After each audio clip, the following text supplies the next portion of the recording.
Hello friends, PTW के एक नए एपिसोड में आप लोगों का स्वागत है। दोस्तों, बांग्लादेश में जो अभी जनरल इलेक्शन हुआ उसमें जमात इस्लामी का परफॉर्मेंस अंडरवेलमिंग था। माने it was not up to their expectation, क्योंकि इलेक्शन के पहले उन लोगों को ये लग रहा था कि they will win the elections maybe by a narrow margin, और उनका ये जो कॉन्फिडेंस कहें कि और ज़्यादा बढ़ गया जब जमात इस्लामी और एनसीपी के बीच में एक गठबंधन हुआ, क्योंकि शेख हसीना के सत्ता से बेदखल करने के लिए जो मूवमेंट स्टूडेंट मूवमेंट चला था, उसमें उसी के जो सारे leaders they had form this NCP, national citizen party, और इसीलिए जमात इस्लामी को एक कहने की बड़ा ही उत्साह और एक कॉन्फिडेंस था इलेक्शन में बेटर परफॉर्मेंस के लिए। ये अलग बात है कि जमात इस्लामी का अभी तक का सबसे अच्छा परफॉर्मेंस इस इलेक्शन में रहा है।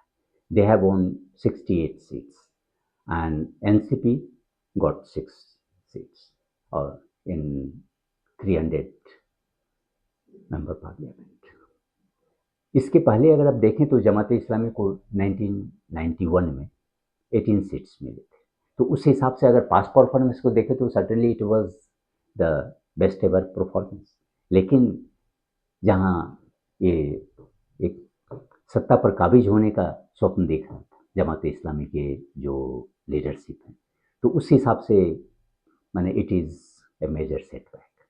अगर आप देखें कि ऐसा क्या है, क्योंकि जमात इस्लामी को जब से यूनुस गवर्नमेंट आई है उस समय से जमात इस्लामी को बड़ा ही फ्री रन मिला था, और इनफैक्ट जमात इस्लामी को एक कह लें कि इंटरिम गवर्नमेंट का ओवर्ट और कोवर्ट सपोर्ट उसके अपने जो पॉलिटिकल इन्फ्लुएंस को कंसोलिडेट करने में मिल जाता है। लेकिन इसके बावजूद ये पावर को अख्तियार करने में और इवन इलेक्शन जीतने में कामयाब नहीं। इसके पीछे अगर हम देखें तो सबसे बड़ा रीज़न इसकी अपनी आइडियोलॉजी ही है, क्योंकि जमात इस्लामी ये चाह रहा है कि भाई जो इस्लामिक रिलीजियस प्रिंसिपल है और ख़ास करके शरिया लॉ, उसके आधार पर स्टेट को गवर्न किया जाए, और इसी अपने कहने कि इस्लामिक कंजर्वेटिज्म के कारण जमात इस्लामी को इस इलेक्शन में अपनी मुँह खानी पड़ी है। उनका और ख़ास करके ऐसे वुमेन के प्रति जो नज़रिया है वो काफ़ी डॉगमेटिक है। आपने अल जजीरा को दिए इंटरव्यू में डॉक्टर शफीकुर रहमान जो जमात इस्लामी के चीफ हैं, उन्होंने वुमेन के पोजीशन पर और वुमेन के तरफ जो इनकी पॉलिसी है उसको बड़ा ही क्लियर कट शब्दों में एक्सप्रेस किया। उनके हिसाब से कि औरतों को पब्लिक लाइफ में नहीं आना चाहिए, उनका जो बेस्ट प्लेस है दैट इज़ होम, यानी house hold activity is the first priority of women. They should not come and participate in even work में भी पार्टिसिपेट नहीं करना चाहिए, क्योंकि उनको लग रहा है कि भाई when women are forced to come out of home, then they are exposed to exploitation, moral depravity and other forms of injustice.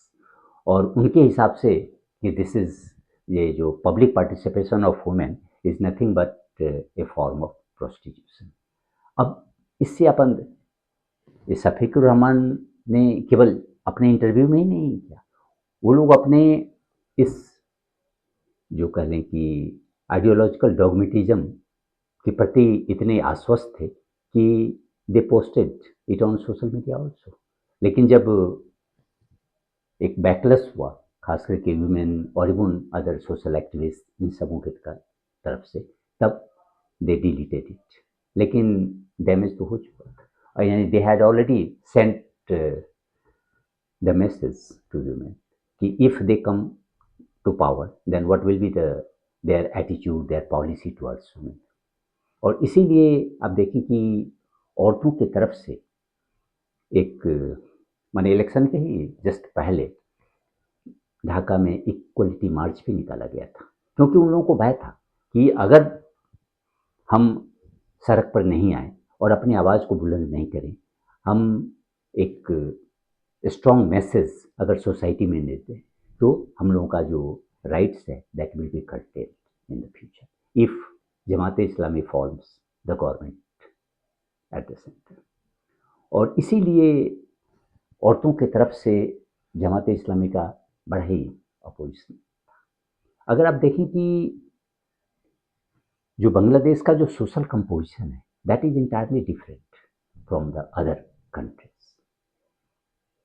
वहाँ women voter they outnumber man, और पॉलिटिकल फील्ड में भी देखें तो जो main political party Bangladesh Nationalist Party और Awami League, they have been dominated by और they have been led by women. Begum Khaleda Zia, she has been the chief of BNP for a long time, for several decades.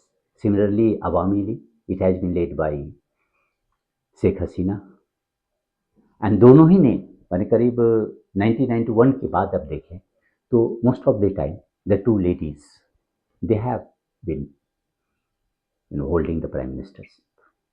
तो ऐसे country में जहाँ more than 3 decades women's leadership रही है, और वहाँ अगर कोई पॉलिटिकल पार्टी इस तरह का स्टेटमेंट दे रही है और इस तरह का कह ले कि डॉगमेटिक एटीट्यूड और मेडिएवल अप्रोच वुमेन के प्रति, तो उनका तो भाई खात्मा होना है ऑलमोस्ट, और उनका पुअर परफॉर्मेंस।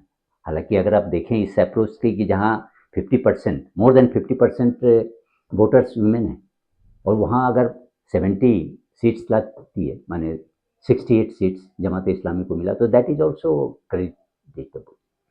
ये बहुत कह लें कि पुअर परफॉर्मेंस नहीं कहा जा सकता कि 50% अपोजिशन के बावजूद। ये अलग बात है कि Jamaat Islami has its own constituency among the women voters also, लेकिन most of them are their members.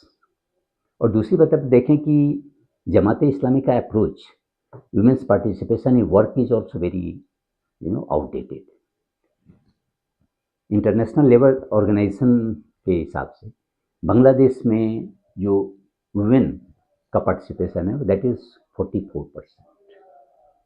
और इवन हेल्थ केयर में भी अगर देखें कि जहाँ women female mortality, maternal mortality, इन सबों पर बांग्लादेश का जो स्कोर है वो काफ़ी हाई है, that is in fact more than India. तो इसी स्थिति में जहाँ political space that has also been dominated by women, workforce is also, माने लेबर फोर्स में भी जहाँ वुमेन का इतना डोमिनेंस है, और in fact that is the highest in South Asia. तो उसमें आप उम्मीद कैसे कर सकते हैं कि भाई वुमेन को एंटेगनाइज करें। इनफैक्ट आप अगर इंडिया ही में देखें तो इंडिया में वुमेन वोटर के इम्पोर्टेंस को अब सारी पॉलिटिकल पार्टीज एक्सेप्ट कर रही है, और इसीलिए in fact on the eve of elections सारे स्टेट में आप देखें, और even the central government they launch various women centric welfare measures. एक तो cash support, it has become an universal feature in Indian elections. अभी देखें कि तमिलनाडु में असेंबली इलेक्शन होने वाला है, और वहाँ के चीफ मिनिस्टर MK स्टालिन ने करीब मोर देन 1 करोड़ वुमेन के अकाउंट में 5,000 रुपये ट्रांसफ़र किए। और सिमिलरली अगर देखें इसके पास्ट में जो बिहार में इलेक्शन हुआ, या हरियाणा में, झारखंड में, और इवन महाराष्ट्र में, वहाँ जो पार्टी जीती है उसके पीछे एक बहुत बड़ा रीजन माना जाता है कि वुमेन सेंट्रिक अप्रोच और वुमेन सेंट्रिक स्कीम्स का लॉन्च होना, और उसमें जो सबसे अधिक इम्पोर्टेंट है कि वुमेन को जो कैश सपोर्ट दिया जा रहा है। तो इस तरह की स्थिति में जमात इस्लामी को तो एक अपोजिशन फेस करना ही पड़ा, और इनफैक्ट अगर औरतों के बीच में तो एक पहले से भी उम्मीद थी, और पहले से भी जस्ट आफ्टर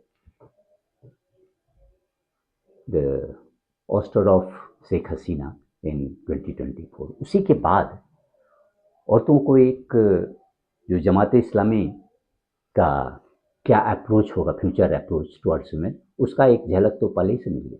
क्योंकि यूनुस की गवर्नमेंट इंटरिम गवर्नमेंट फॉर्म करती है और उसके बाद इमीडिएट बाद जमात इस्लामी पर जो बैन लगा हुआ था उसको हटा दिया गया.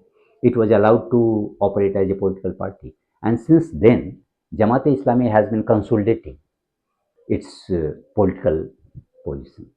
और उसके साथ ही औरतों के साथ कह लें कि ज्यादती शुरू हुई.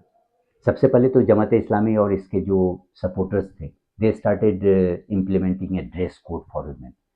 और स्ट्रीट्स पे या विलेज में जो भी औरतें अगर घर से बाहर आप निकल रहे हैं, if you are not dressed as per Islamic principles, then be you will be facing or you may face physical assault by these Jamaat supporters.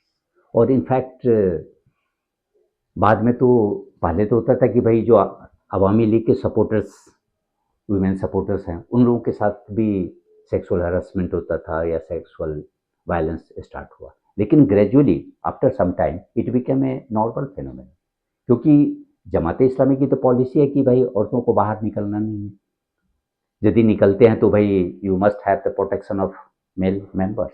जैसे कि तालिबान को आप देखें ना, तालिबान का जो डिक्टेट्स है यही है कि औरतों को एजुकेशन की सुविधा से वंचित कर दिया गया. इवन जो वहाँ पार्टिसिपेशन था वो जॉब मार्केट में वो बंद कर दिया गया. पॉलिटिकल कोई भी भागीदारी नहीं रहती. तो मोर और लेस जमात इस्लामी का same dogmatic approach. They justify it on the basis of Quran and sharia. लेकिन स्थिति तो वही है. और ख़ास करके ऐसे सोसाइटी में जहाँ वुमेन का रोल काफ़ी प्रोमिनेंट रहा है, चाहे वो इकोनॉमिक फील्ड में हो या पॉलिटिकल फील्ड में हो, हर जगह. तो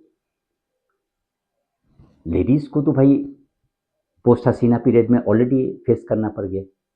और इवन ये जो पॉलिटिकल फील्ड में जो इम्प्रूवमेंट और या कॉन्स्टिट्यूशनल रिफॉर्म की बात है कि भाई यूनुस गवर्नमेंट बड़े ही कहने के एम्बिशियस रिफॉर्म लेकर आ रहे थे. तो उसमें एक वुमेन्स रिफॉर्म बिल भी था जिसमें औरतों को एम्पावरमेंट की बात की गई थी. लेकिन उसका बड़ा जोरदार विरोध हुआ. Nationwide protest were held by Jamaat Islami. और उसका रिजल्ट ये हुआ कि भाई इस रिफॉर्म बिल को ड्रॉप कर दिया गया.